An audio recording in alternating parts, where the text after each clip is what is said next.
Hello everyone, आज हम पढ़ने वाले हैं क्लास 10 साइंस की फिजिक्स का चैप्टर नंबर 10 जिसका नाम है लाइट रिफ्लेक्शन एंड रिफ्रैक्शन। ये जो चैप्टर है वो काफी लेंदी और कंसेप्चुअल चैप्टर है क्योंकि इस चैप्टर में हम लाइट के बारे में समझने वाले हैं और साथ में ये भी जानने वाले हैं कि लाइट जब किसी भी सब्सटेंस पर पड़ती है तब उसका क्या होता है और लाइट जब एक मीडियम से दूसरे मीडियम में ट्रेवल करती है तब उसका क्या होता है। तो इस चैप्टर में हम इन्हीं चीजों को डिटेल में एनिमेशन के थ्रू समझने वाले हैं। तो चलिए स्टार्ट।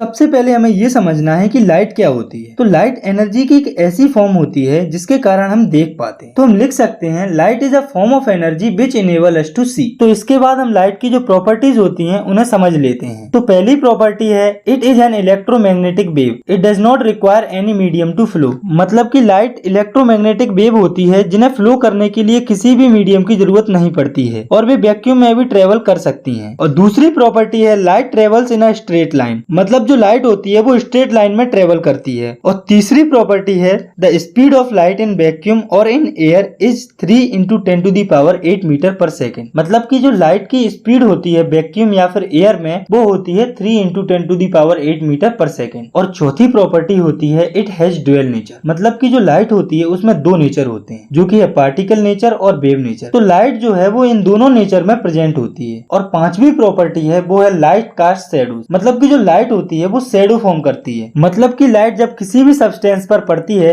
तो उसके अपोजिट डायरेक्शन में शैडोज फॉर्म करती है। और सिक्स्थ जो प्रॉपर्टी है लाइट की वो है when light fall on a surface then these two phenomenon can occur, that is reflection और रिफ्रैक्शन। मतलब कि जब लाइट किसी भी सरफेस पर पड़ती है तो हमें दो फिनोमिनन देखने को मिल सकते हैं जो कि है रिफ्लेक्शन एंड रिफ्रैक्शन। तो अब हम इन दोनों टर्म को एक एक करके डिटेल में समझते हैं। तो सबसे पहले हम समझते हैं रिफ्लेक्शन ऑफ लाइट को। तो the phenomena of bouncing back of light raise in the same medium on striking a smooth surface is called reflection of light. मतलब कि ऐसा फिनोमिनन जिसमें जब लाइट रेज किसी स्मूथ सरफेस पर पड़ती हैं तो वह सेम मीडियम में वापस उसी सरफेस पर बाउंस बैक हो जाती है, जैसा कि आप इस डायग्राम में देख पा रहे होंगे। तो अब हम समझते हैं लॉज ऑफ रिफ्लेक्शन। तो बेसिकली रिफ्लेक्शन के दो लॉज होते हैं और उन्हें समझने के लिए हमें कुछ टर्म्स को डायग्राम की हेल्प से समझना पड़ेगा। तो अब आप इस डायग्राम को देखिए, इसके अंदर ये है प्लेन मिरर और ये है नॉर्मल जो कि प्लेन मिरर पर परपेंडिकुलर होती है। तो आप सपोज कीजिए कि कोई लाइट रे मिरर की तरफ आ रही है, तो जो लाइट रे मिरर की तरफ आ रही है वो होती है इंसिडेंट रे और ये जो रे है वो मिरर पर स्ट्राइक करती है और वापस रिफ्लेक्ट हो जाती है और ये जो रे वापस जाती है उसे कहते हैं रिफ्लेक्टेड रे। और इंसिडेंट रे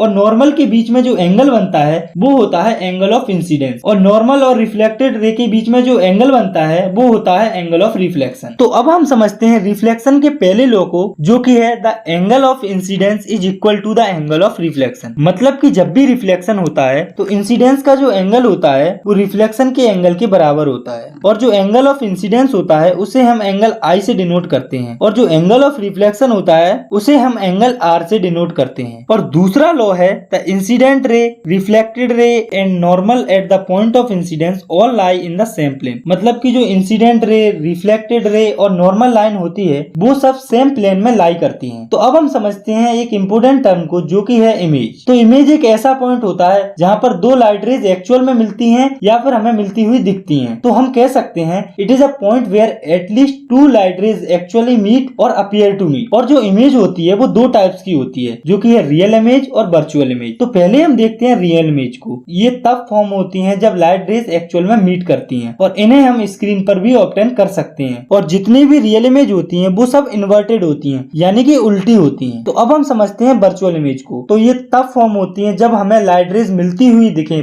और वो एक्चुअल में मीट ना करें और इन्हें हम स्क्रीन पर ऑब्टेन नहीं कर सकते। और जितनी भी वर्चुअल इमेज होती हैं वो इरेक्ट होती हैं, मतलब कि सीधी होती हैं। तो इमेज को समझने के बाद अब हम ये समझते हैं कि मिरर क्या होते हैं और ये कितने टाइप्स के होते हैं और इनके यूजेस क्या क्या होते हैं। तो मिरर जो है वो एक पॉलिश सरफेस होती है जो कि लगभग सभी लाइट जो कि उस पर इंसिडेंस होती है उन्हें रिफ्लेक्ट करता है। तो हम लिख सकते हैं it is a polished surface which reflects almost all the lights incident on it. और मिरर जो है वो दो टाइप्स के होते हैं जो कि है प्लेन मिरर और स्फेरिकल मिरर। तो पहले हम समझते हैं कि प्लेन मिरर क्या होते हैं। तो if the reflecting surface of mirror is plane then the mirror is called plane mirror. मतलब कि अगर मिरर की रिफ्लेक्टिंग सरफेस प्लेन है तो उसे हम प्लेन मिरर कहते हैं। तो अब हम देखते हैं कि जो प्लेन मिरर होते हैं उन पर इमेजेस किस तरह से फॉर्म होती हैं। तो ये है एक प्लेन मिरर और इसका रिफ्लेक्टिंग सरफेस इस तरफ है और इधर इसकी पॉलिशिंग की गई है। तो मान लो ये रखा है हमारा ऑब्जेक्ट मिरर के सामने। तो अब हम ऑब्जेक्ट से मिरर की तरफ ये रे ड्रॉ करेंगे और ये जो रे है वो मिरर पर स्ट्राइक करेगी और उसी पाथ पर वापस आ जाएगी और आगे की तरफ निकल जाएगी। तो अब हम एक और रे ड्रॉ करेंगे ऑब्जेक्ट से मिरर के फुट की तरफ, यानी कि यहाँ पर। तो जब आप इस रे को ड्रॉ करेंगे तो ये जो रे है वो इस तरह से रिफ्लेक्ट हो जाएगी। तो अब आप इस लाइन को नॉर्मल मान लीजिए और ये जो एंगल है वो इस एंगल के बराबर होगा। और क्यों होगा ये हम लॉ ऑफ रिफ्लेक्शन के फर्स्ट लॉ में पढ़ चुके हैं। तो अब आप दोनों रिफ्लेक्टेड रे को ध्यान से देखिए। तो ये दोनों जो रे हैं वो एक दूसरे से दूर जा रही हैं और इन दोनों के बीच में जो डिस्टेंस है वो बढ़ता जा रहा है। तो ये दो रेस एक्चुअल में इस साइड तो मीट नहीं करेंगी। तो अगर ये मीट नहीं करेंगी तो इमेज कैसे फॉर्म होगी? डोंट वरी, अभी समझते हैं इसे। तो इधर तो ये रेस मीट करने से रही। तो अब आप इधर देखिए, अगर हम इधर की तरफ दो इमेजिनरी रेस को ड्रॉ करें तो ये दोनों रेस आपस में मिल जाएंगी। तो आपको एक बात याद रखनी है कि जो प्लेन मिरर होता है उसमें रिफ्लेक्टेड रेस एक्चुअल में आपस में नहीं मिलती, बल्कि उन्हें इमेजिनरी लाइंस के थ्रू जोड़ दिया जाता है। तो अब हम देखते हैं कि प्लेन मिरर के द्वारा जो इमेज फॉर्म होती है उसके क्या क्या कैरेक्टरिस्टिक्स होते हैं। तो प्लेन मिरर की इमेज का सबसे पहला कैरेक्टर है the image formed is always virtual and erect. मतलब कि प्लेन मिरर में जो इमेज फॉर्म होती है वो रेस के एक्चुअल कॉन्टेक्ट से फॉर्म नहीं होती और जो इमेज फॉर्म होती है वो हमेशा सीधी होती है। और दूसरा जो कैरेक्टर है वो है the size of image is equal to size of object. मतलब कि जो इमेज फॉर्म होती है उसका साइज ऑब्जेक्ट के साइज के बराबर होता है। और तीसरा कैरेक्टर है the distance between image and mirror is equal to the distance between object and mirror. तो ये बात तो आपको पता है कि प्लेन मिरर में जो इमेज फॉर्म होती है वो मिरर के पीछे फॉर्म होती है और ऑब्जेक्ट और मिरर के बीच में जो डिस्टेंस होता है वो सेम होता है इमेज और मिरर के बीच में। और चौथा जो कैरेक्टर है वो है the image form is laterally inverted. मतलब कि प्लेन मिरर में जो इमेज फॉर्म होती है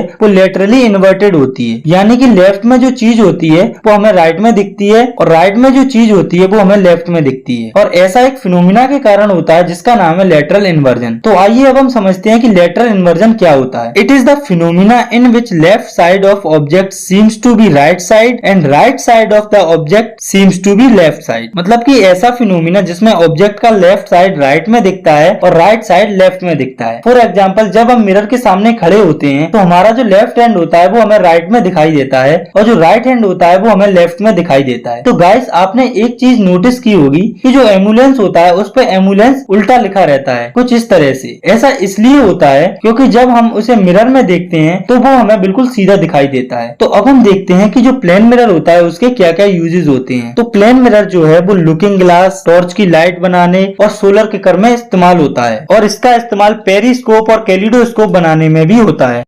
तो अब हम समझते हैं दूसरे टाइप के मिरर को, जो कि है स्फेरिकल मिरर। तो if the reflecting surface of the mirror is curved inward और outward then the mirror is called spherical mirror. मतलब कि अगर मिरर का रिफ्लेक्टिंग सरफेस अंदर की तरफ कर्व्ड हो या बाहर की तरफ कर्व्ड हो उसे हम स्फेरिकल मिरर कहते हैं। और स्फेरिकल मिरर जो है वो दो टाइप्स के होते हैं, जो कि है कॉनकेव मिरर और कॉन्वेक्स मिरर। तो concave mirror are the mirror with inward curved reflecting surface. मतलब कि कॉनकेव मिरर वे मिरर होते हैं जिनकी रिफ्लेक्टिंग सरफेस अंदर की तरफ कर्व्ड होती है, जैसा कि आप इस डायग्राम में देख सकते हैं। और जब भी कोई लाइट की बीम इन मिरर पर पड़ती है तो वो कन्वर्ज हो जाती है, यानी कि एक जगह पर इकट्ठी हो जाती है। इसलिए इन मिरर को कन्वर्जेंट मिरर भी कहा जाता है। फॉर एग्जाम्पल, अगर हम किसी भी शाइनिंग स्पून की कर्व सरफेस को देखें तो उसे भी हम एक कॉनकेव मिरर कंसीडर कर सकते हैं। और convex mirror are the mirror with outward curved reflecting surface. मतलब कि कॉन्वेक्स मिरर वे मिरर होते हैं जिनमें रिफ्लेक्टिंग सरफेस आउटवर्ड कर्व्ड होती है, जैसा कि आप इस डायग्राम में देख रहे हैं। और जब भी कोई लाइट की बीम इन मिरर्स पर पड़ती है तो वो डाइवर्ज हो जाती है, यानी कि अलग अलग हो जाती है। इसलिए इन मिरर्स को डाइवर्जेंट मिरर भी कहा जाता है। फॉर एग्जांपल, आप किसी भी शाइनिंग स्पून की आउटर सरफेस को कॉन्वेक्स मिरर कंसीडर कर सकते हैं। तो चलिए अब हम स्फेरिकल मिरर से रिलेटेड कुछ इंपोर्टेंट टर्म्स को समझ लेते हैं। तो ये है एक स्फेरिकल मिरर जो कि इस स्फीयर से कट किया गया है। तो स्फेरिकल मिरर के जो सेंटर में पाया जाता है वो होता है पोल, जिसे हम कैपिटल P से डिनोट करते हैं। और जिस स्फीयर से स्फेरिकल मिरर को कट किया जाता है उसके सेंटर को हम कहते हैं सेंटर ऑफ कर्वेचर, जिसे हम कैपिटल C से डिनोट करते हैं। और जिस भी स्फीयर से ये कट किया जाता है उसके सेंटर से पोल की जो डिस्टेंस होती है उसे हम रेडियस कहते हैं, जिसे हम कैपिटल R से डिनोट करते हैं। और जो सेंटर ऑफ कर्वेचर और पोल का जो मिड पॉइंट होता है उसे हम फोकस कहते हैं, जिसे हम कैपिटल F से भी डिनोट करते हैं। और जो भी रेज होती है वो इसी पॉइंट पर फोकस होती है, इसीलिए इसे फोकस कहते हैं। और फोकस और पोल के बीच की जो दूरी होती है उसे हम फोकल लेंथ कहते हैं। और स्फेरिकल मिरर की जितनी भी रिफ्लेक्टिंग सरफेस होती है उसे हम अपर्चर कहते हैं, जिसे हम किसी भी दो अल्फाबेट से डिनोट कर सकते हैं, जैसे कि मैंने यहाँ इन्हें MN से डिनोट किया है। और जो line centre of curvature, focus और पोल को टच करती हुई निकलती है उसे हम प्रिंसिपल एक्सिस कहते हैं। तो दोस्तों अब हम जो रेडियस और फोकल लेंथ के बीच में रिलेशन होता है उसे देखते हैं। तो दोस्तों जो रेडियस होता है वो 2 टाइम्स होता है फोकल लेंथ का, तो हम लिख सकते हैं R = 2F। आपको ये रिलेशन याद रखना है क्योंकि ये रिलेशन हमें न्यूमेरिकल्स को सॉल्व करने में काफी मदद करेगा। तो दोस्तों अब हम देखते हैं rules to making ray diagram by concave mirror, मतलब कि कॉनकेव मिरर के कुछ रूल्स जो कि रे डायग्राम बनाने के लिए होते हैं। तो इसके टोटल 4 रूल होते हैं जिन्हें हम एक एक करके समझते हैं। तो पहला रूल है A ray parallel to the principal axis will pass through the focus after reflection, मतलब कि अगर कोई रे प्रिंसिपल एक्सिस के पैरेलल जाती है तो वो रिफ्लेक्ट होने के बाद फोकस से पास होगी। तो आप सपोज कीजिए कि ये रे प्रिंसिपल एक्सिस के पैरेलल जा रही है, तो रिफ्लेक्ट होने के बाद ये फोकस से पास होगी। और दूसरा जो रूल है वो है A ray incident through focus after reflection it will parallel to principal axis, मतलब कि अगर कोई रे फोकस के थ्रू मिरर पर आ रही है तो वो रिफ्लेक्ट होने के बाद प्रिंसिपल एक्सिस के पैरेलल हो जाएगी, जैसा कि आप इस डायग्राम में देख सकते हैं। और तीसरा रूल है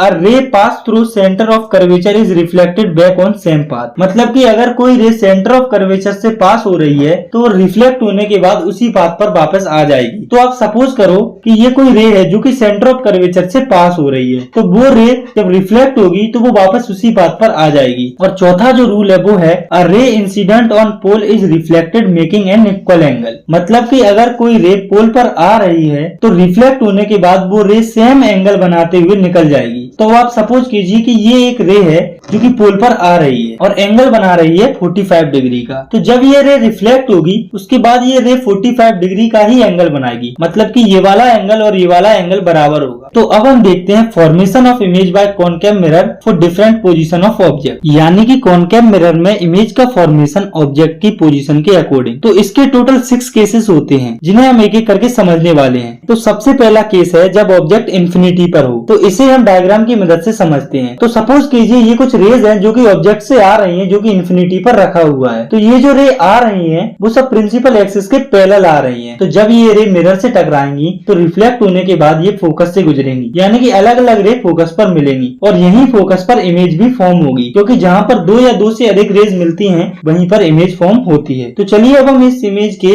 कुछ कैरेक्टरिस्टिक्स को देख लेते हैं। तो सबसे पहले देखते हैं इमेज की पोजीशन को। तो जो इमेज फॉर्म होती है वो फोकस पर लोकेटेड होती है। दूसरा कैरेक्टरिस्टिक्स है नेचर। तो जो इमेज फॉर्म होती है वो रियल और इन्वर्टेड होती है, क्योंकि जो लाइट रेज होती हैं वो एक्चुअल में इस पॉइंट पर मीट करती है। ये इमेज इन्वर्टेड यानी कि उल्टी होती है। तो अब हम इमेज के तीसरे कैरेक्टर को देखते हैं जो कि है साइज। तो जब ऑब्जेक्ट इन्फिनिटी पर होता है तो इमेज जो है वो पॉइंट साइज की बनती है, यानी कि काफी छोटी होती है। तो अब हम देखते हैं इमेज फॉर्मेशन का दूसरा केस, जब ऑब्जेक्ट जो है वो सेंटर ऑफ कर्वेचर के पीछे रखा हो। तो ये है कैपिटल सी, जिसके पीछे की हमारा ऑब्जेक्ट रखा हुआ है जो कि इस एरो से शो किया गया है। तो रे डायग्राम को बनाने के लिए हमें कम से कम 2 रेज को ऑब्जेक्ट से ड्रॉ करना पड़ेगा। तो एक रे तो हम प्रिंसिपल एक्सिस के पैरेलल ड्रॉ कर लेते हैं और दूसरी हम सी से ड्रॉ कर लेते हैं। पैरेलल वाली रे जब मिरर पर स्ट्राइक करेगी तो वो फोकस से पास होगी और जो रे सेंटर ऑफ कर्वेचर से पास होगी वो मिरर पर स्ट्राइक करने के बाद उसी पाथ पर वापस आ जाएगी। तो इस पॉइंट पर ये दोनों रे एक दूसरे को क्रॉस करेंगी और यहीं पर इमेज फॉर्म होगी। तो चलिए अब हम इस इमेज के तीनों कैरेक्टरिस्टिक्स को देख लेते हैं। तो जो इमेज होती है वो फोकस और सेंटर ऑफ कर्वेचर के बीच में फॉर्म होती है और जो इमेज होती है वो रियल और इन्वर्टेड होती है और जो इमेज का साइज होता है वो ऑब्जेक्ट के साइज से छोटा होता है। तो अब हम देखते हैं इमेज फॉर्मेशन का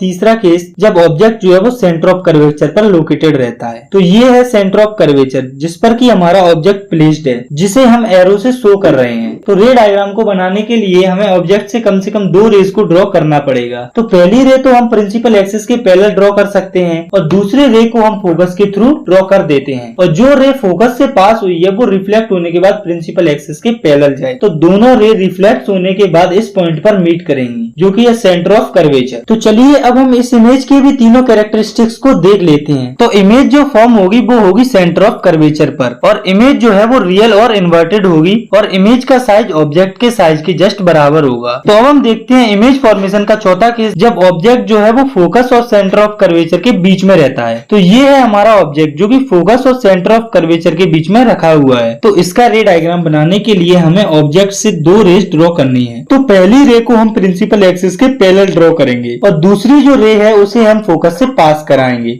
तो जो रे हमने प्रिंसिपल एक्सिस के पैरेलल ड्रॉ की है वो रिफ्लेक्ट होने के बाद फोकस से पास होगी और जो रे फोकस से पास हुई है वो रिफ्लेक्ट होने के बाद प्रिंसिपल एक्सिस के पैरेलल हो जाएगी और ये दोनों रे रिफ्लेक्ट होने के बाद इस पॉइंट पर मीट करेंगी जो कि है सेंटर ऑफ कर्वेचर के पीछे। तो अब हम इस इमेज के तीनों कैरेक्टरिस्टिक्स को अच्छे से समझ लेते हैं। तो जो इमेज फॉर्म होगी वो होगी सेंटर ऑफ कर्वेचर के पीछे और इमेज जो है वो रियल और इन्वर्टेड होगी और इमेज का साइज ऑब्जेक्ट के साइज से थोड़ा बड़ा होगा। तो अब हम देखते हैं इमेज का फॉर्मेशन जब ऑब्जेक्ट जो है वो फोकस पर लोकेटेड रहता है। तो ये है हमारा ऑब्जेक्ट जो कि फोकस पर लोकेटेड है। इसका रे डायग्राम बनाने के लिए हमें दो रेज को ड्रॉ करना पड़ेगा। तो पहली जो रे है वो प्रिंसिपल एक्सिस के पैरेलल जाएगी और दूसरी जो है वो सेंटर ऑफ कर्वेचर से पास होगी। तो जो रे सेंटर ऑफ कर्वेचर से पास होगी वो वापस रिफ्लेक्ट होकर उसी पाथ पर लौट आएगी और जो रे प्रिंसिपल एक्सिस से पैरेलल जा रही है वो रिफ्लेक्ट होने के बाद फोकस से पास होगी। तो अगर हम इस रे को थोड़ी और आगे की तरफ ड्रॉ करें तो हम नोटिस करेंगे तो ये दोनों जो रेस हैं वो पैरेलल रेस हैं, यानी कि ये रे आपस में कभी इंटरसेक्ट नहीं कर सकती या हम कहें कि ये कभी मिल नहीं सकती। तो अगर ये दोनों रे आपस में कहीं मिलेंगी नहीं तो इमेज कहाँ पर फॉर्म होगी? तो जब रेस कभी मिलती नहीं है तो ऐसी कंडीशन में इमेज जो है वो इन्फिनिटी पर फॉर्म होती है। तो चलिए अब हम इस इमेज के कुछ कैरेक्टरिस्टिक्स को देख लेते हैं। तो जब ऑब्जेक्ट फोकस पर लोकेटेड रहता है तब इमेज इन्फिनिटी यानी कि अनंत पर फॉर्म होती है और जो इमेज होती है वो रियल और इन्वर्टेड होती है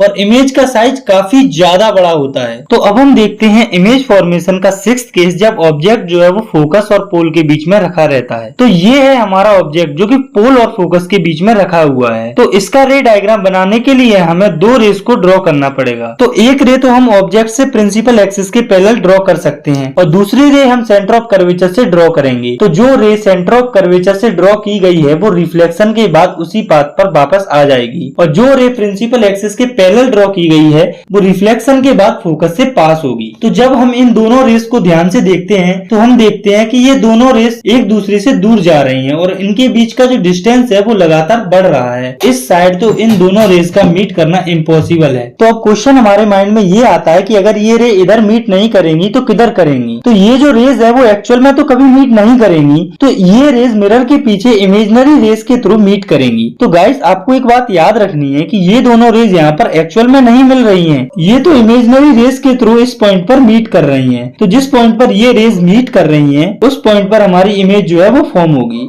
तो चलिए अब हम इस इमेज की कुछ कैरेक्टरिस्टिक्स को देख लेते हैं। तो जो इमेज फॉर्म होगी वो मिरर के पीछे फॉर्म होगी और इमेज जो होगी वो वर्चुअल और इरेक्ट होगी। वर्चुअल इमेज क्या होती है ये हम पहले ही पढ़ चुके हैं और इरेक्ट का मतलब होता है सीधा, मतलब कि जो इमेज फॉर्म होगी वो सीधी होगी। कॉनकेव मिरर के इसी केस में इमेज जो है वो वर्चुअल और इरेक्ट होती है और इमेज का जो साइज है वो भी ऑब्जेक्ट के साइज से बड़ा होगा। तो कॉनकेव मिरर के इमेज फॉर्मेशन के बाद अब हम समझते हैं कि जो कॉनकेव मिरर होता है उसके क्या क्या यूजेज होते हैं। उसको these are commonly used in torches, searchlights and vehicle headlights to get powerful beam of light। मतलब कि इनका इस्तेमाल टॉर्चेस, सर्चलाइट्स और व्हीकल्स की हेडलाइट बनाने के लिए किया जाता है लाइट की पावरफुल पैरेलल बीम को पाने के लिए। And these are also used as shaving mirror to see large image of the face. इनका इस्तेमाल सेविंग मिरर के तौर पर भी किया जाता है फेस की लार्ज इमेज को देखने के लिए। और these are used by dentist to see large image of the teeth. इनका इस्तेमाल डेंटिस्ट के द्वारा भी किया जाता है दांत की लार्ज इमेज को देखने के लिए। और these are also used in solar furnaces. मतलब कि जो बड़े साइज के कॉनकेव मिरर होते हैं वो सनलाइट को एक पॉइंट पर कंसंट्रेट कर देते हैं, इसलिए इनका इस्तेमाल सोलर फर्नेस बनाने के लिए भी किया जाता है। तो यहाँ पर हमारे कॉनकेव मिरर के सभी कंसेप्ट कंप्लीट हो जाते हैं। तो अब हम देखते हैं rules for making ray diagram by convex mirror. मतलब कि जो कॉन्वेक्स मिरर होता है उसके रूल्स रे डायग्राम को बनाने के लिए। तो इसके टोटल 4 रूल्स होते हैं, जिसमें कि पहला है a ray of light parallel to the principal axis of a convex mirror appear to diverge from the focus point. तो ये है हमारा कॉन्वेक्स मिरर जिसका रिफ्लेक्टिंग सरफेस इस तरफ है और इसके पीछे है फोकस और सेंटर ऑफ कर्वेचर। जब कोई लाइट रे प्रिंसिपल एक्सिस के पैरेलल मिरर पर स्ट्राइक करेगी तो वो डाइवर्ज हो जाएगी, क्योंकि कॉन्वेक्स मिरर जो है वो डाइवर्जिंग मिरर होते हैं। तो जब रे मिरर से डाइवर्ज होगी तो हमें ऐसा लगेगा कि ये रे जो है वो इस फोकस पॉइंट से डाइवर्ज हुई है। जैसे कि जब कोई पर्सन इस लाइट रे को इस पॉइंट से देखेगा तो ऐसा लगेगा कि ये लाइट रे फोकस से आ रही हो, यानी कि हम इस रिफ्लेक्टेड रे के अपोजिट साइड में एक सीधी इमेजिनरी लाइन ड्रॉ कर देते हैं तो हमें ऐसा दिखेगा कि वो फोकस से क्रॉस कर रही हो। और दूसरा जो रूल है वो है a ray is directed toward the focus of the convex mirror will parallel to the principal axis. मतलब कि अगर कोई रे कॉन्वेक्स मिरर के फोकस की तरफ आ रही हो तो वो रिफ्लेक्ट होने के बाद प्रिंसिपल एक्सिस के पैरेलल हो जाएगी। तो आप सपोज कीजिए कि ये एक रे है जो कि कॉन्वेक्स मिरर के फोकस की तरफ आ रही है, लेकिन ये फोकस तक पहुंचने से पहले मिरर से रिफ्लेक्ट होकर प्रिंसिपल एक्सिस के पैरेलल हो जाएगी। तो जब आप उस इंसिडेंट रे से एक इमेजिनरी लाइन ड्रॉ करोगे फोकस की तरफ तो आप देखोगे कि इस तरह की लाइन जो फोकस की तरफ आने से पहले रिफ्लेक्ट हो जाती है वो प्रिंसिपल एक्सिस के पैरेलल जाती है। तीसरा जो रूल है अ रे directed toward the centre of curvature reflect back on the same path. मतलब कि अगर कोई भी रे कॉन्वेक्स मिरर में सेंटर ऑफ कर्वेचर की तरफ आ रही है तो वो सेंटर ऑफ कर्वेचर पर आने से पहले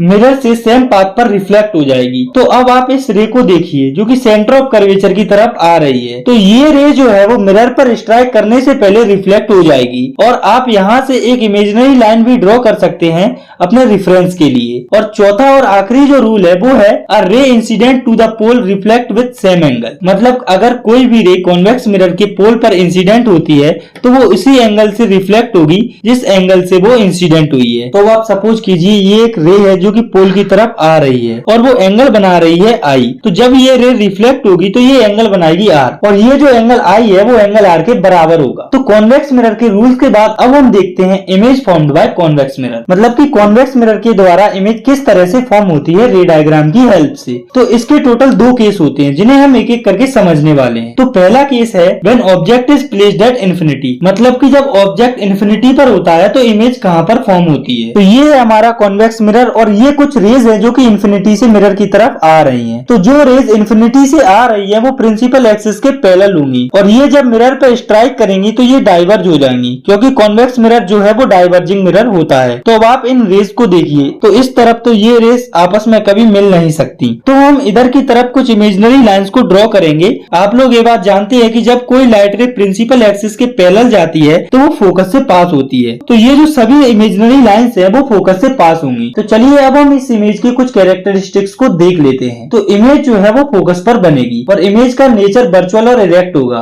और इमेज जो है वो पॉइंट साइज की बनेगी। तो अब हम देखते हैं इमेज फॉर्मेशन का दूसरा केस जब ऑब्जेक्ट जो है वो इन्फिनिटी और पोल के बीच में रहता है। तो ये है हमारा ऑब्जेक्ट जो कि इन्फिनिटी और पोल के बीच में रखा हुआ है। तो अब हम देखते हैं कि जब हम इस ऑब्जेक्ट से 2 रे ड्रॉ करेंगे तो इमेज कहां पर फॉर्म होगी। तो हम इस ऑब्जेक्ट से 2 रे ड्रॉ करेंगे, एक प्रिंसिपल एक्सिस के पैरेलल और दूसरी सेंटर ऑफ कर्वेचर की तरफ। तो ये बात तो आप जानते हैं कि ये एक डाइवर्जिंग मिरर है तो इधर तो ये रेज आपस में कभी मिलने नहीं वाली। तो हम इन रेज को 2 इमेजिनरी लाइंस के थ्रू इस साइड मीट करवा देते हैं। तो चलिए अब हम इस इमेज की कुछ कैरेक्टरिस्टिक्स को देख लेते हैं। तो जो हमारी इमेज होगी वो मिरर के पीछे प्रिंसिपल फोकस और पोल के बीच में बनेगी और इमेज वर्चुअल और इरेक्ट होगी और इमेज का साइज ऑब्जेक्ट के साइज से छोटा होगा। तो चलिए अब हम देखते हैं कि जो कॉन्वेक्स मिरर होता है उसके क्या क्या यूजेस होते हैं। These are commonly used as rear view mirrors in vehicles. मतलब कि इनका इस्तेमाल व्हीकल्स में रियर व्यू मिरर के तौर पर किया जाता है क्योंकि ये जो है वो सीधी इमेज बनाते हैं छोटे साइज में और ये वाइल्डर फील्ड ऑफ व्यू देते हैं क्योंकि ये एक डाइवर्जिंग मिरर होते हैं जिसके कारण हम दूर के ऑब्जेक्ट को भी आसानी से व्हीकल में देख पाते हैं। और इसका दूसरा यूज है these are used in shops as security mirror. मतलब कि इनका इस्तेमाल शॉप्स में सिक्योरिटी मिरर के तौर पर किया जाता है। तो अब आप सपोज कीजिए कि ये है एक शॉप का काउंटर जिस पर कि शॉपकीपर बैठा हुआ है और यहाँ पर एक कॉन्वेक्स मिरर लगा हुआ है। तो कॉन्वेक्स मिरर एक डाइवर्जिंग मिरर होता है जिसके कारण वह ज्यादा एरिया कवर करता है अदर मिरर्स के कंपैरिजन में। तो शॉपकीपर अब एक जगह बैठकर पूरी दुकान पर नजर रख सकता है कॉन्वेक्स मिरर की हेल्प से। और these are also used in sunglasses and telescope. तो कॉन्वेक्स मिरर का इस्तेमाल सनग्लासेस और टेलीस्कोप बनाने में भी किया जाता है। तो चलिए अब हम समझते हैं एक बहुत ही इंपोर्टेंट टॉपिक को जो कि है न्यू कारेस्टियन साइन कन्वेंशन। अगर हम न्यूमेरिकल पॉइंट ऑफ व्यू से देखें तो इस चैप्टर का सबसे इंपोर्टेंट टॉपिक यही है। तो आइए इसे हम अच्छे से समझते हैं। इसके द्वारा ही हमें पता चलेगा कि जो भी वैल्यूज हम रखेंगे उसमें से कौन सी पॉजिटिव होगी कौन सी नेगेटिव होगी। तो सबसे पहले आपको एक बात याद रखनी है कि कोई भी मिरर हो कॉनकेव या कॉन्वेक्स, ऑब्जेक्ट की जो पोजीशन होगी वो हमेशा लेफ्ट साइड में होगी। दूसरी चीज जो आपको याद रखना है वो ये है कि जो डिस्टेंस हम मापते मापते हैं वो पोल से मापते हैं। ऐसा हम पोल पर एक परपेंडिकुलर ड्रॉ कर करते हैं। तो इस लाइन से हम सभी डिस्टेंसेस को मापते हैं, चाहे वो इस साइड हो चाहे वो इस साइड हो। और तीसरी चीज जो आपको याद रखनी है वो ये है, अगर कोई रे लेफ्ट से राइट साइड में जा रही है तो उसका मैग्नीट्यूड पॉजिटिव लिया जाता है। अगर कोई रे राइट से लेफ्ट साइड में जा रही होती है तो उसका मैग्नीट्यूड नेगेटिव लिया जाता है। और चौथी चीज जो आपको याद रखनी है वो ये है कि अगर कोई ऑब्जेक्ट या इमेज प्रिंसिपल एक्सिस के ऊपर होती है तो उसका मैग्नीट्यूड पॉजिटिव लिया जाता है। अगर ऑब्जेक्ट या इमेज प्रिंसिपल एक्सिस के नीचे होती है तो उसका मैग्नीट्यूड नेगेटिव लिया जाता है। तो इन सभी चीजों को हमें याद रखना है न्यूमेरिकल्स को सॉल्व करते समय।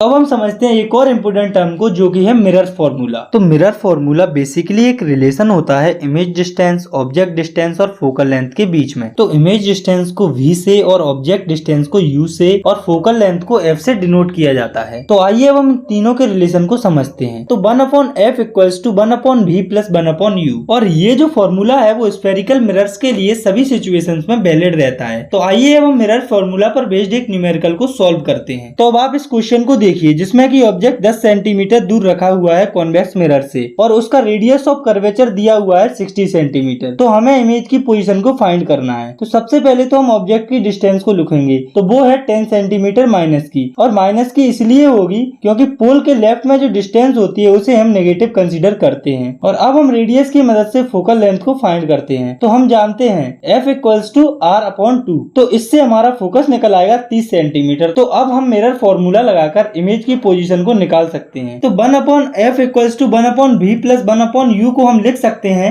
1/v equals to 1/f minus 1/u। तो जब हम इस इक्वेशन में वैल्यूज को पुट करेंगे तो जो हमारी इमेज डिस्टेंस आएगी वो होगी 7.5 सेंटीमीटर। इसके बाद अब हमें समझना है मैग्निफिकेशन ऑफ स्फेरिकल मिरर। तो आइए जानते हैं कि मैग्निफिकेशन क्या होता है। तो it is the ratio of height of image to the height of object. मतलब कि ये जो है वो रेशियो होता है इमेज की हाइट और ऑब्जेक्ट की हाइट का। तो हम लिख सकते हैं m equals to height of image upon height of object. जो हाइट ऑफ इमेज है उसे h डैश से रिप्रेजेंट किया गया है और जो हाइट ऑफ ऑब्जेक्ट है उसे s से रिप्रेजेंट किया गया है। और मैग्निफिकेशन का एक और फॉर्मूला होता है जो कि है m equals to minus v upon u। यानी कि मैग्निफिकेशन इक्वल्स टू माइनस में इमेज का डिस्टेंस अपॉन ऑब्जेक्ट डिस्टेंस। तो इसे हम मान लेते हैं हमारी पहली इक्वेशन और ये हो जाएगी हमारी सेकंड इक्वेशन। तो इन दोनों इक्वेशन से हम एक कंक्लूजन निकाल सकते हैं जो कि है m equals to minus b upon u equals to h dash upon h। तो इस फॉर्मूले को आपको याद रखना है क्योंकि ये न्यूमेरिकल्स को सॉल्व करने में हमारी काफी मदद करेगा। तो दोस्तों आपको एक बात याद रखनी है कि कॉन्वेक्स मिरर के लिए मैग्निफिकेशन हमेशा पॉजिटिव होता है और कॉन्वेक्स मिरर के लिए मैग्निफिकेशन पॉजिटिव और नेगेटिव दोनों हो सकता है। तो चलिए अब हम मैग्निफिकेशन पर बेस्ड एक न्यूमेरिकल को सॉल्व करते हैं। तो अब आप इस क्वेश्चन को देखिए जिसमें कि एक ऑब्जेक्ट कॉनकेव मिरर के सामने 12 सेंटीमीटर की डिस्टेंस पर रखा हुआ है जो कि रियल इमेज फॉर्म कर रहा है जो कि ऑब्जेक्ट के साइज से 4 गुना बड़ी है। तो हमें मिरर से इमेज की डिस्टेंस को फाइंड करना है। तो आइए अब हम इसे सॉल्व करते हैं। तो सबसे पहले तो हम ऑब्जेक्ट की डिस्टेंस को लिखते हैं जो कि होगी 12 सेंटीमीटर माइनस की और इमेज जो है वो ऑब्जेक्ट के साइज की 4 गुनी है। तो मैग्निफिकेशन हो जाएगा माइनस का 4। तो अब हम सिंपली फॉर्मूला लगा देंगे m equals to minus b upon u वाला। तो जब हम इस इक्वेशन में इनकी गिवन वैल्यूज को रख देते हैं तो जो हमारा आंसर आता है वो है माइनस का 48 सेंटीमीटर। तो चलिए अब हम ये देखते हैं कि हम मिरर को इमेजेस के बेसिस पर कैसे आइडेंटिफाई कर सकते हैं, यानी कि हम मिरर को इमेज की फॉर्मेशन के हिसाब से कैसे पहचान सकते हैं। तो अगर मिरर के द्वारा जो इमेज फॉर्म की गई है वो ऑब्जेक्ट के साइज के बराबर होती है अलग अलग पोजिशन के लिए तो वो मिरर प्लेन मिरर होता है। और अगर मिरर के द्वारा जो इमेज फॉर्म की गई है वो छोटी होती है ऑब्जेक्ट के साइज से सभी पोजीशंस के लिए तो वो मिरर कॉन्वेक्स मिरर होता है। और अगर मिरर के पीछे जो इमेज बन रही है वो ऑब्जेक्ट से बड़ी हो तो वो मिरर कॉनकेव मिरर होता है। तो इसी के साथ हमारा इस चैप्टर का पहला पार्ट जो कि था रिफ्लेक्शन वो खत्म होता है। तो अब हम समझते हैं इस चैप्टर का दूसरा पार्ट जो कि है refraction, the phenomena of change in path of light rays as it passes from one medium to another medium. मतलब कि ऐसा फिनोमिना जिसमें लाइट की पाथ चेंज हो जाती है जब वह एक मीडियम से दूसरे मीडियम में जाती है। और ये होता क्यों है? तो ये इसलिए होता है क्योंकि लाइट जब एक मीडियम से दूसरे मीडियम में जाती है तो उसकी स्पीड चेंज हो जाती है। तो अब आपको ये तो पता चल गया कि जब लाइट एक मीडियम से दूसरे मीडियम में जाती है तो उसकी स्पीड चेंज हो जाती है और वो बेंड हो जाती है। तो अब हम ये जानते हैं कि लाइट कब किधर बेंड होती है। तो जब लाइट जो है वो रेयर मीडियम से डेंसर मीडियम में जाती है तो वो नॉर्मल की तरफ बेंड होती है। तो इस केस में एंगल ऑफ इंसिडेंस जो है वो एंगल ऑफ रिफ्रैक्शन से ज्यादा होती है। लेकिन इन सबसे पहले हम ये जान लेते हैं कि ये रेयर और डेंसर मीडियम आखिर होते क्या हैं। तो रेयर मीडियम वो मीडियम होते हैं जिसमें कि लाइट की स्पीड ज्यादा होती है, और डेंसर मीडियम वो मीडियम होते हैं जिसमें कि लाइट की स्पीड कम होती है। और जब लाइट जो है वो डेंसर मीडियम से रेयर मीडियम में जाती है तो वो नॉर्मल से दूर बेंड होती है। एंगल ऑफ रिफ्रैक्शन जो है वो एंगल ऑफ इंसिडेंस से ज्यादा होता है। और आपको ये बात याद रखनी है कि लाइट की स्पीड सबसे ज्यादा वैक्यूम में होती है, जो कि होती है 3 × 10⁸ मीटर पर सेकंड। बाकी किसी भी मीडियम में लाइट की स्पीड इससे कम होती है। तो चलिए अब हम रिफ्रैक्शन के कुछ एग्जांपल्स को देख लेते हैं। तो पहला एग्जांपल है the bottom of swimming pool appears higher, यानी कि जो स्विमिंग पूल का जो तल होता है वो हमें एक्चुअल से थोड़ा ऊपर दिखता है। ऐसा इसलिए होता है क्योंकि लाइट एयर से वाटर मीडियम में जाती है, या हम कह सकते हैं कि लाइट रेयर से डेंसर मीडियम में जाती है। तो जब लाइट रेयर से डेंसर मीडियम में जाती है तो वो नॉर्मल की तरफ बेंड हो जाती है, जिसके कारण हमें पूल की जो गहराई है वो हमें एक्चुअल गहराई से कम दिखाई देती है। और रिफ्रैक्शन का दूसरा एग्जांपल है lemon placed in glass tumbler appears higher, यानी कि जब हम कांच के गिलास में लेमन को रखते हैं तो लाइट की मीडियम चेंज होने के कारण साइड से देखने पर हमें लेमन बड़ा दिखाई देता है। इसका तीसरा एग्जांपल है letters of a book appears to be raised when seen through a glass slab, मतलब कि जो बुक के लेटर होते हैं वो हमें ऊपर की तरफ दिखते हैं जब हम ग्लास स्लैब की हेल्प से उन्हें देखते हैं। ऐसा इसलिए होता है क्योंकि लाइट का जो मीडियम है वो एयर से ग्लास में चेंज होता है, जिसके कारण लाइट की स्पीड चेंज हो जाती है और जो लेटर्स हैं वो हमें ऊपर की तरफ दिखाई देते हैं। तो ये हो गए हमारे कुछ एग्जांपल रिफ्रैक्शन के। तो चलिए अब हम ये समझते हैं कि जो ग्लास स्लैब होता है उससे रिफ्रैक्शन किस प्रकार से होता है। तो आप सपोज कीजिए कि ये हमारी ABCD एक ग्लास स्लैब है जिसमें कि यहाँ पर मीडियम एयर है और इधर ग्लास स्लैब है तो ग्लास मीडियम है। तो ये है हमारी नॉर्मल लाइन CD वाली सरफेस पर, और ये है एक और नॉर्मल लाइन AB वाली सरफेस पर। तो इन दोनों नॉर्मल लाइंस को हम N और N डॉट से डिनोट कर देते हैं। तो अब आप सपोज कीजिए कि ये है एक इंसिडेंट रे जो कि एयर मीडियम से ग्लास में आ रही है। तो आप जानते हैं कि एयर जो है वो रेयर मीडियम होता है और ग्लास स्लैब एक डेंसर मीडियम होता है। तो जब लाइट रे एयर से ग्लास में आएगी तो वो नॉर्मल की तरफ बेंड हो जाएगी। तो यहाँ पर ये जो एंगल ऑफ इंसिडेंस है वो एंगल ऑफ रिफ्रैक्शन से बड़ा होगा। इसके बाद लाइट रे जो है वो ग्लास मीडियम से निकलकर एयर में चली जाएगी। लेकिन जब ये लाइट रे ग्लास से एयर में जाएगी तो ये नॉर्मल से दूर बेंड होगी, तो ये हो जाएगी हमारी फाइनली रिफ्रैक्टेड रे। तो अब आप नोटिस करेंगे कि जो फाइनली रिफ्रैक्टेड रे है एयर में और इसका एक्चुअल पाथ है ये वाला, इनके बीच में कुछ डिस्टेंस होता है, जैसे कि मान लो x, जिसे हम लेटरल डिस्प्लेसमेंट कहते हैं। और ये जो लेटरल डिस्प्लेसमेंट है वो दो चीजों पर डिपेंड रहता है, जो कि ग्लास स्लैब का रिफ्रैक्टिव इंडेक्स जिसके बारे में हम आगे पढ़ेंगे, और दूसरा है ग्लास स्लैब की थिकनेस। ये जो B से C की जो दूरी है वो होगी थिकनेस। अगर ये थिकनेस जाना होगी तो लेटरल डिस्प्लेसमेंट जाना होगा, अगर ये थिकनेस कम होगी तो लेटरल डिस्प्लेसमेंट भी कम होगा। तो अब हम लेटरल डिस्प्लेसमेंट की डेफिनेशन को देख लेते हैं। तो the perpendicular distance between the emergent रे and incident ray when the light passes out of a glass slab is called lateral displacement. तो इमर्जेंट रे और इंसिडेंट रे के बीच में जो परपेंडिकुलर डिस्टेंस होती है जब लाइट जो है वो ग्लास स्लैब से पास होती है उसे हम लेटरल डिस्प्लेसमेंट कहते हैं। तो अब हम आगे बढ़ते हैं और देखते हैं लॉज ऑफ रिफ्रैक्शन। तो जो रिफ्रैक्शन होता है उसके दो लॉज होते हैं, जिसमें कि पहला है the incident ray, refracted ray and the normal to the interface of two transparent medium at the point of incidence all lie in the same plane. यानी कि जो इंसिडेंट रे, रिफ्रैक्टेड रे और नॉर्मल लाइन होती है दोनों medium के interface पर, ये तीनों जो है वो सेम प्लेन में लाई करती हैं। और रिफ्रैक्शन का दूसरा लॉ है the ratio of sine of angle of incidence to the sine of angle of refraction for light of a given colour is constant for a given pair of medium. It is also called Snell law. It is expressed as sin I upon sin R। मतलब कि जो sine of angle of incidence और sine of angle of refraction का जो ratio होता है किसी भी गिवन मीडियम के लिए वो कांस्टेंट होता है, और इसी को हम स्नेल लॉ ऑफ रिफ्रैक्शन भी कहते हैं। इसे हम दो डायग्राम से भी समझ सकते हैं। तो ये है दो पॉइंट जिसमें कि एंगल ऑफ इंसिडेंस और एंगल ऑफ रिफ्रैक्शन अलग अलग दिया है। तो अगर इन दोनों का मीडियम जो है वो सेम होगा तो इनका sin I upon sin R का जो रेशियो है वो भी सेम होगा। तो अब हम समझते हैं कि रिफ्रैक्टिव इंडेक्स क्या होता है। तो it is the ratio of speed of light in a given pair of medium. यानी कि ये जो है वो रेशियो होता है लाइट की स्पीड का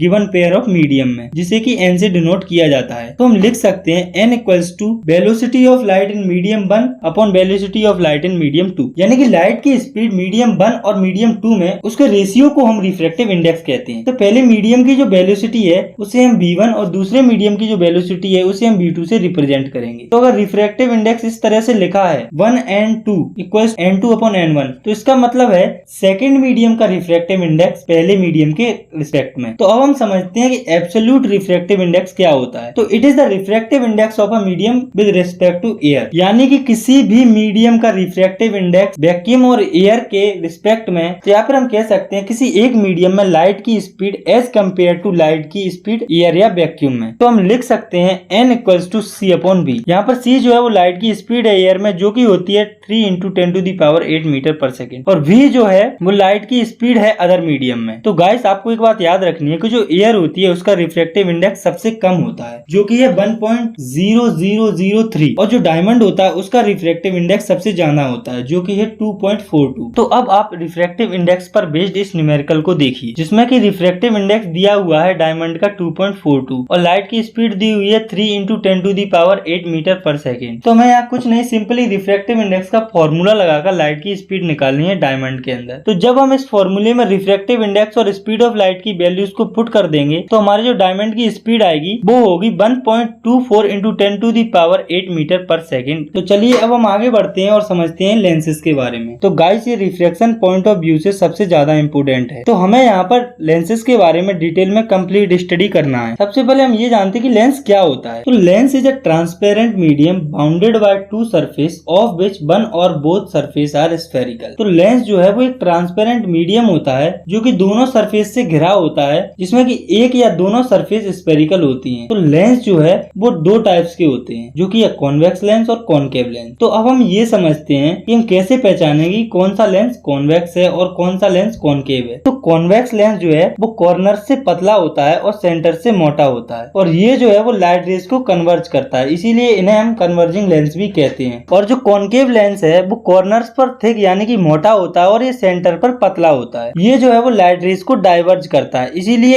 इसे डाइवर्जिंग लेंस भी कहते हैं। तो चलिए अब हम लेंसेज से रिलेटेड कुछ इंपोर्टेंट टर्म्स को समझ लेते हैं। तो सबसे पहले हम समझते हैं ऑप्टिकल सेंटर को। तो लेंस का जो सेंटर पॉइंट होता है उसे हम ऑप्टिकल सेंटर कहते हैं, ये वाला पॉइंट, और इसे कैपिटल O से रिप्रेजेंट किया जाता है। और इस पॉइंट से लाइट रेज जो है वो बिना किसी डिफ्लेक्शन के पास होती हैं। तो अब हम देखते हैं कि लेंस में सेंटर ऑफ कर्वेचर कहाँ पर होता है और ये क्या होता है। तो ये जो है वो स्फीयर का सेंटर होता है जिसका लेंस पार्ट होता है, इसे कैपिटल C से रिप्रेजेंट किया जाता है। और जो कॉनकेव और कॉन्वेक्स लेंस होते हैं वो स्फीयर के दो पार्ट से फॉर्म होते हैं और उनमें दो कर्व सरफेस भी होती हैं, इसीलिए इनके दो सेंटर ऑफ कर्वेचर होते हैं। तो अब हम समझते हैं कि रेडियस ऑफ कर्वेचर क्या होता है। तो ये जो है वो दो इमेजिनरी स्फीयर की रेडियस होती है जिसके जो लेंस है वो पार्ट होते हैं। इसके बाद हम समझते हैं कि प्रिंसिपल एक्सिस क्या होती है। तो ये एक इमेजिनरी लाइन होती है जो कि लेंसेज के दोनों सेंटर ऑफ कर्वेचर से पास होती है, और प्रिंसिपल एक्सिस जो है वो ऑप्टिकल सेंटर से भी पास होता है। तो अब हम समझते हैं प्रिंसिपल फोकस क्या होता है। तो लेंसेज के अंदर दो प्रिंसिपल फोकस होते हैं। तो पहले हम समझते हैं पहले फोकस को, यानी कि f1 को। तो ये एक पॉइंट होता है प्रिंसिपल एक्सिस के ऊपर जहां से रेज स्टार्ट होती हैं या उधर की तरफ आती हैं, तो वो रिफ्लेक्शन के बाद प्रिंसिपल एक्सिस के पैरेलल हो जाती हैं, जैसा कि आप इन रेज में देख पा रहे हैं। और दूसरा प्रिंसिपल फोकस यानी कि f2 एक पॉइंट होता है प्रिंसिपल एक्सिस पर जहां पर लाइट रेज जो है वो प्रिंसिपल एक्सिस के पैरेलल आती हैं। वो लेंस के दूसरी साइड कन्वर्ज हो जाती है या फिर सेम साइड पर मिलती हुई दिखती है लेंस के रिफ्लेक्शन के बाद। और दोस्तों आपको ये बात याद रखनी है कि जो कॉन्वेक्स लेंस का फोकी होता है वो रियल होता है और जो कॉनकेव लेंस का फोकाई होता है वो वर्चुअल होता है। तो अब आप सोच रहे होंगे कि मैंने यहाँ पर फोकाई वर्ड को यूज किया, फोकस क्यों नहीं किया। तो ऐसा इसलिए क्योंकि स्फेरिकल लेंसेज में दो फोकस होते हैं और फोकाई जो है वो फोकस का प्लूरल फॉर्म होता है। तो अब हम समझते हैं कि लेंस की फोकल लेंथ क्या होती है। तो ये जो है वो डिस्टेंस होती है लेंस के फोकस और ऑप्टिकल सेंटर के बीच में। और अंत में हम समझते हैं कि अपर्चर क्या होता है। तो अपर्चर जो है वो स्फेरिकल लेंस के सर्कुलर आउटलाइन का इफेक्टिव डायमीटर होता है। तो गाइस अब हम आगे बढ़ते हैं और समझते हैं rules for image formation by convex, यानी कि कॉन्वेक्स लेंस की इमेज फॉर्मेशन के नियम। तो इसके टोटल 3 रूल्स होते हैं जिन्हें हम एक एक करके समझने वाले हैं। तो सबसे पहला रूल है a ray of light parallel to the principal axis of a convex lens always pass through focus of other side of the convex lens. मतलब कि अगर कोई भी लाइट रे कॉन्वेक्स लेंस के प्रिंसिपल एक्सिस के parallel जाती है तो वह हमेशा लेंस के दूसरे साइड फोकस से पास होगी। तो आप सपोज कीजिए ये कोई लाइट रे है जो कि कॉन्वेक्स लेंस के प्रिंसिपल एक्सिस के पैरेलल आ रही है। तो ये रे जब लेंस पर स्ट्राइक करेगी तो रिफ्रैक्ट होने के बाद इस फोकस से पास होगी। और दूसरा रूल है a ray of light passing through the focus will emerge parallel to the principal axis after refraction. मतलब कि अगर कोई लाइट रे कॉन्वेक्स लेंस के फोकस से पास हो रही हो तो वह रिफ्रैक्शन के बाद प्रिंसिपल एक्सिस के पैरेलल इमेज होगी लेंस के दूसरी तरफ। तो आप सपोज कीजिए कि ये कोई लाइट रे है जो फोकस से पास हो हो रही है और लेंस पर स्ट्राइक कर रही है। तो लेंस पर स्ट्राइक होने के बाद ये रे रिफ्लेक्ट होकर प्रिंसिपल एक्सिस के पैरेलल हो जाएगी। और तीसरा रूल है, a ray of light passing through the optical centre will pass without any deviation. मतलब कि अगर कोई लाइट रे कॉन्वेक्स लेंस के ऑप्टिकल सेंटर से पास होती है तो वो बिना किसी डेविएशन के पास होगी, जैसा कि आप इस डायग्राम में देख पा रहे हैं। तो रूल्स को समझने के बाद अब हम देखते हैं image formed by the convex lens, यानी कि जो कॉन्वेक्स लेंस होते हैं उनमें इमेज किस तरह से फॉर्म होती है। तो इसके टोटल 6 केसेस होते हैं, तो हम एक एक करके इन सभी 6 केसेस को समझ लेते हैं। तो सबसे पहला केस है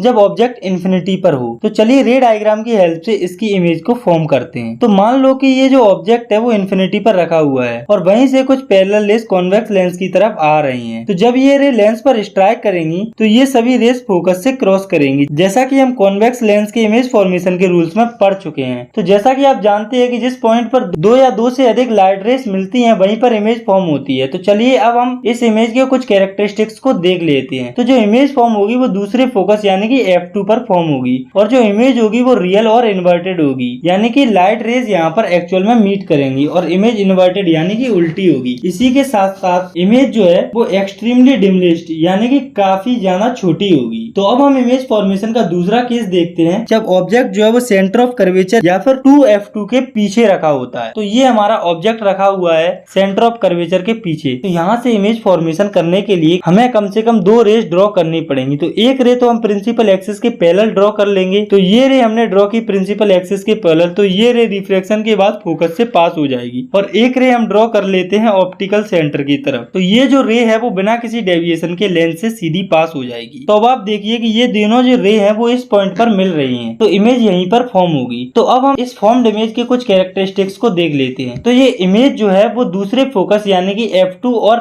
दूसरे सेंटर ऑफ कर्वेचर यानी कि c2 के बीच में बनेगी और इमेज का जो नेचर है वो रियल और इन्वर्टेड होगा। इसी के साथ साथ इमेज जो है वो डिमिनिश्ड यानी कि छोटी होती है। तो अब हम इमेज फॉर्मेशन के तीसरे केस को देखते हैं जब ऑब्जेक्ट जो है वो c1 पर रखा होता है। तो ये है हमारा ऑब्जेक्ट जो कि c1 पर रखा हुआ है। इसकी इमेज फॉर्म करने के लिए हम कम से कम 2 रे ड्रॉ करेंगे। तो एक रे हम ड्रॉ करेंगे प्रिंसिपल एक्सिस के पैरेलल और दूसरी रे हम ड्रॉ करेंगे ऑप्टिकल सेंटर से। तो जो रे प्रिंसिपल एक्सिस के पैरेलल है वो रिफ्लेक्ट होकर फोकस से पास हो जाएगी और जो रे ऑप्टिकल सेंटर से पास हो रही है वो बिना किसी डेविएशन के सीधे निकल जाएगी। तो अब आप देखिए कि ये दोनों जो रे हैं वो इस पॉइंट पर मीट कर रहे हैं, तो इमेज भी इसी पॉइंट पर फॉर्म होगी। तो अब हम इस इमेज के कुछ कैरेक्टरिस्टिक्स को देख लेते हैं। तो जो इमेज फॉर्म होगी वो c2 पर होगी और जो इमेज का नेचर है वो रियल और इन्वर्टेड होगा। इसी के साथ साथ इमेज का जो साइज है वो ऑब्जेक्ट के साइज के बराबर होगा। तो अब हम देखते हैं इमेज फॉर्मेशन का चौथा केस जब ऑब्जेक्ट जो है वो f1 और c1 के बीच में है। तो ये है हमारा ऑब्जेक्ट। इसकी इमेज फॉर्मेशन के लिए भी हम 2 रेस ड्रॉ करेंगे, एक जो प्रिंसिपल एक्सिस के पैरेलल होगी, दूसरी जो ऑप्टिकल सेंटर से पास होगी। तो पहली जो रे है ये वाली,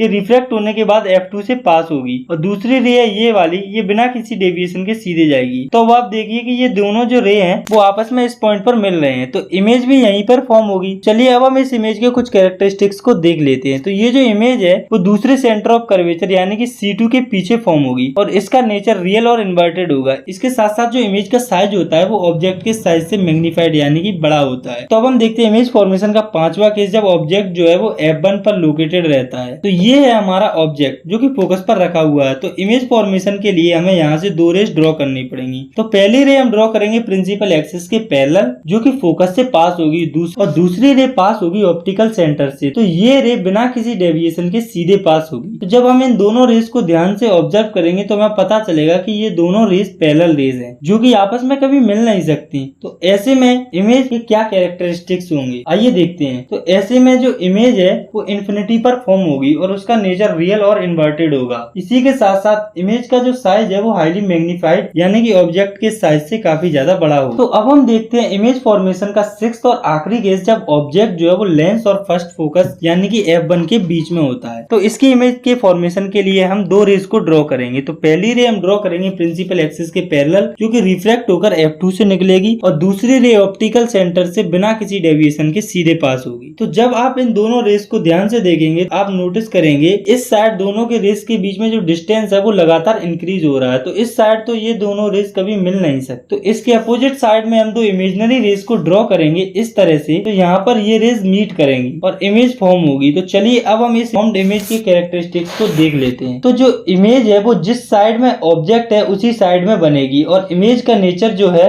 वो वर्चुअल और इरेक्ट होगा, यानी कि जो इमेज फॉर्म होगी वो इमेजिनरी लाइंस के मिलने से बनेगी और वो सीधी होगी। इसी के साथ साथ जो इमेज फॉर्म होती है वो मैग्नीफाइड यानी कि साइज में बड़ी होगी। इसी के साथ कॉन्वेक्स लेंस के हमारे सभी कंसेप्ट खत्म होते हैं। तो अब हम समझते हैं कॉन्वेक्स लेंस के रूल्स इमेज फॉर्मेशन के लिए। तो इसके भी टोटल 3 रूल होते हैं, जिसमें कि पहला रूल है a ray of light parallel to the principal axis appear to diverge from the focus located on the same side of the lens. मतलब कि अगर कोई लाइट की रे प्रिंसिपल एक्सिस के पैरेलल जा रही हो तो वो हमें उसी साइड के फोकस से डाइवर्ज होती हुई दिखेगी। तो अब आप सपोज कीजिए कि ये एक रे है जो कि प्रिंसिपल एक्सिस के पैरेलल जा रही है। तो आप जानते हो कि कॉनकेव लेंस डाइवर्जिंग लेंस होता है। तो जैसे ही रे इस लेंस पर स्ट्राइक करेगी तो वो रिफ्रैक्ट होकर इधर की तरफ डाइवर्ज हो जाएगी। तो रिफ्रैक्ट होने के बाद जब हम इसे यहाँ से देखेंगे तो हमें ऐसा लगेगा कि ये जो रे है वो फोकस से आ रही है, और जब हम इसके अपोजिट इमेजिनरी रे ड्रॉ करेंगे तो वो फोकस से पास होगी। और कॉनकेव लेंस का दूसरा रूल है a ray of light appear to meet the focus will emerge parallel to the principal axis. यानी कि अगर कोई लाइट रे फोकस की तरफ जा रही हो तो रिफ्रैक्शन के बाद प्रिंसिपल एक्सिस के पैरेलल हो जाएगी, जैसा कि आप इस डायग्राम में देख सकते हैं। और तीसरा रूल है a ray of light passing through the optical centre will pass without any deviation. यानी कि अगर कोई लाइट रे कॉनकेव लेंस के ऑप्टिकल सेंटर से पास होती है तो वो बिना किसी डेविएशन के सीधी चली जाएगी, जैसा कि आप इस डायग्राम में देख पा रहे होंगे। तो कॉन्वेक्स लेंस के रूल्स के बाद अब हम देखते हैं image formation by concave lens. मतलब कि कॉनकेव लेंस में इमेज किस तरह से फॉर्म होती है। तो इसके टोटल 2 केस होते हैं, जिसमें कि पहला केस है जब ऑब्जेक्ट जो है वो इन्फिनिटी पर होता है। तो ये है हमारा कॉनकेव लेंस जिस पर लाइट रेज इन्फिनिटी से स्ट्राइक कर रही हैं। तो ये रेज रिफ्रैक्ट होने के बाद डाइवर्ज हो जाएंगी, यानी कि दूर दूर हो जाएंगी। तो इस कंडीशन में ये रेज इधर को तो मिलने से रही, लेकिन इमेज फॉर्मेशन के लिए हमें इन्हें कहीं ना कहीं तो मीट कराना पड़ेगा। तो जब हम 2 इमेजिनरी रेज को ड्रॉ करेंगे तो वो दोनों रेज F1 पॉइंट पर आपस में मिलेंगी और यहीं पर इमेज फॉर्म होगी। तो चलिए अब हम इस फॉर्म्ड इमेज की कुछ कैरेक्टरिस्टिक्स को देख लेते हैं। तो जो इमेज फॉर्म होगी वो जिस साइड ऑब्जेक्ट है उसी साइड फोकस यानी कि F1 पर फॉर्म होगी। तो इमेज जो है वो वर्चुअल और इरेक्ट होगी, और इसी के साथ साथ इमेज का जो साइज है वो हाईली डिमिनिश्ड यानी कि बहुत छोटा होगा। और कॉनकेव लेंस में इमेज फॉर्मेशन का दूसरा केस है जब ऑब्जेक्ट जो है वो इन्फिनिटी और ऑप्टिकल सेंटर के बीच में रहता है। तो ये जो है हमारा ऑब्जेक्ट जो कि C1 के पीछे रखा हुआ है। तो इमेज फॉर्मेशन के लिए हम यहाँ से 2 रेज ड्रॉ करेंगे। तो एक रे हम प्रिंसिपल एक्सिस के पैरेलल ड्रॉ करेंगे जो कि रिफ्रैक्शन के बाद डाइवर्ज हो जाएगी, और दूसरी रे ऑप्टिकल सेंटर से पास होगी जो कि बिना किसी डेविएशन के सीधे जाएगी। तो इमेज फॉर्मेशन के लिए इन रेस का मिलना काफी जरूरी है, जो कि इस साइड तो पॉसिबल नहीं है। तो इन लाइट रेस को 2 इमेजिनरी रेस के थ्रू हम मीट करा देंगे। तो जब हम इन दोनों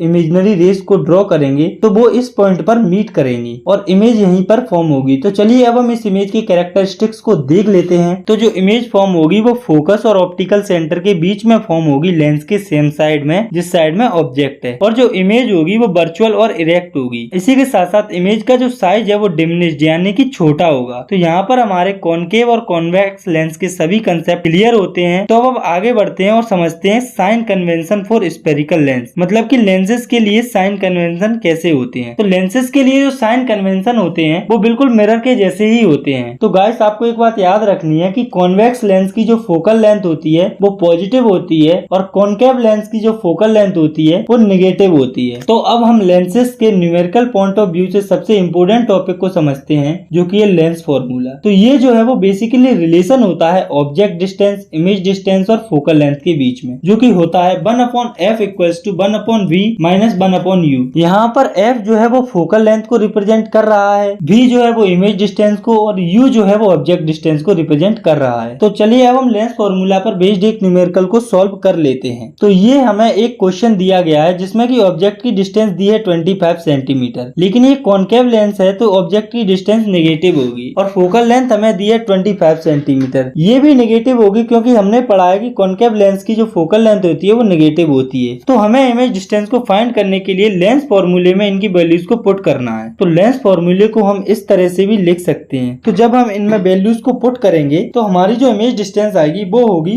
-12.5 सेंटीमीटर। तो अब हम इस इमेज के नेचर को देखते हैं। जैसा कि दिया हुआ है कि ऑब्जेक्ट जो है वो फोकस पर रखा हुआ है, तो इमेज वर्चुअल और इरेक्ट बनेगी, जो कि लेंस की उसी साइड पर बनेगी जिधर की ऑब्जेक्ट रखा हुआ है। इसी के साथ साथ जो इमेज फॉर्म होगी वो डिमिनिश्ड यानी कि छोटी छोटी बनेगी। तो आइए अब हम समझते हैं मैग्निफिकेशन ऑफ लेंस के बारे में। तो the ratio of height of image to the height of object is called magnification. मतलब कि ऑब्जेक्ट की हाइट से इमेज की हाइट के रेशियो को हम मैग्निफिकेशन कहते हैं। मैग्निफिकेशन को हम m से डिनोट करते हैं। तो हम इसे लिख सकते हैं m equals to height of image upon height of object, या फिर h डैश अपॉन h। यहाँ पर h डैश जो है वो इमेज की हाइट को दिखा रहा है और h जो है वो ऑब्जेक्ट की हाइट को दिखा रहा है। और इसे हम इस तरह से भी लिख सकते हैं m equals to v upon u equals to h dash upon h। और दोस्तों आपको एक बात याद रखना है कि जब भी इमेज वर्चुअल होती है तो मैग्निफिकेशन पॉजिटिव होता है, और जब भी रियल इमेज फॉर्म होती है तो मैग्निफिकेशन जो है वो नेगेटिव होता है। तो अब हम मैग्निफिकेशन पर बेस्ड एक न्यूमेरिकल को समझ लेते हैं। तो अब आप इस क्वेश्चन को देखिए, जिसमें कि ऑब्जेक्ट का साइज दिया हुआ है 5 सेंटीमीटर और ऑब्जेक्ट की डिस्टेंस दी है 30 सेंटीमीटर। तो ऑब्जेक्ट की डिस्टेंस तो माइनस की होगी, और जो फोकल लेंथ दी है 20 सेंटीमीटर, ये जो है वो पॉजिटिव होगी, क्योंकि कॉनकेव लेंस में फोकल लेंथ पॉजिटिव होती है। तो पहले तो हम लेंस फॉर्मूले का यूज करके इमेज डिस्टेंस निकाल लेते हैं। तो हम इस फॉर्मूले को इस तरह से भी लिख सकते हैं। तो जब हम इस फॉर्मूले में फोकल लेंथ और ऑब्जेक्ट डिस्टेंस की वैल्यूज को पुट करेंगे तो हमारी इमेज डिस्टेंस आएगी 60 सेंटीमीटर। तो अब हम मैग्निफिकेशन का फॉर्मूला लगाकर ऑब्जेक्ट की हाइट को निकाल लेंगे। m equals to h dash upon h equals to v upon u। तो जब हम इस फॉर्मूले में सही से वैल्यूज को पुट करेंगे तो हमारी जो हाइट ऑफ इमेज आएगी वो होगी माइनस के 10 सेंटीमीटर। तो गाइस अब हम देखें तो इस क्वेश्चन में v जो है वो पॉजिटिव 60 सेंटीमीटर है, तो इमेज जो है वो रियल और इन्वर्टेड बनेगी और इमेज का जो साइज है वो मैग्नीफाइड यानी कि बड़ा हो। तो अब हम समझते हैं इस चैप्टर का आखिरी टॉपिक जो कि है पावर ऑफ लेंस। तो it is defined as the reciprocal of focal length. मतलब कि ये जो है वो फोकल लेंथ का रेसिप्रोकल होता है। तो हम लिख सकते हैं p equals to 1/f in metre, और इसकी ऐसा यूनिट डायोप्टर होती है। और गाइस कॉनकेव लेंस के लिए पावर और फोकल लेंथ दोनों नेगेटिव होती है, और कॉन्वेक्स लेंस के लिए पावर और फोकल लेंथ दोनों पॉजिटिव होती है। तो अब हम देखते हैं power of combination of lenses. तो it is the algebraic sum of power of individual lenses. तो ये जो है वो इंडिविजुअल लेंसेज की पावर का एडिशन होता है। तो हम लिख सकते हैं p equals to p1 plus p2 and so on, या फिर 1/f equals to 1/f1 plus 1/f2 and so on. और मैग्निफिकेशन के लिए हम लिख सकते हैं m equals to m1 into m2 and so on. तो अब हम पावर ऑफ लेंस पर बेस्ड एक न्यूमेरिकल को सॉल्व करते हैं। तो अब आप इस न्यूमेरिकल को देखिए, जिसमें कि कन्वर्जेंट लेंस की पावर दी हुई है 8 डायोप्टर और डाइवर्जेंट लेंस की पावर दी हुई है -10 डायोप्टर। तो हमें यहाँ पर दो चीजों को फाइंड करना है, जिसमें कि पहली है पावर ऑफ कॉम्बिनेशन। तो p equals to p1 plus p2। तो जब हम यहाँ पर इनकी वैल्यू लिखेंगे तो हमारी जो पावर ऑफ कॉम्बिनेशन आएगी वो आएगी -2 डायोप्टर, और दूसरी है फोकल लेंथ ऑफ कॉम्बिनेशन। तो हम जानते हैं f इक्वल्स टू 1/p। तो p हमें दिया हुआ है -2 डायोप्टर। तो जब हम इस फॉर्मूले में p की वैल्यू को पुट करेंगे तो हमारी जो फोकल लेंथ आएगी वो आएगी 0.5 मीटर, जिसे हम सेंटीमीटर में कन्वर्ट करेंगे तो वो हो जाएगी 50 सेंटीमीटर। तो यहाँ पर हमारा ये जो चैप्टर है वो खत्म होता है। आई होप आपको ये चैप्टर अच्छे से समझ में आया होगा। अगर वीडियो अच्छी लगी है तो लाइक करिए, कमेंट करिए, और साथ ही साथ अगर आप चाहें तो इस चैनल को सब्सक्राइब भी कर सकते हैं। Thanks for watching, take care, bye bye.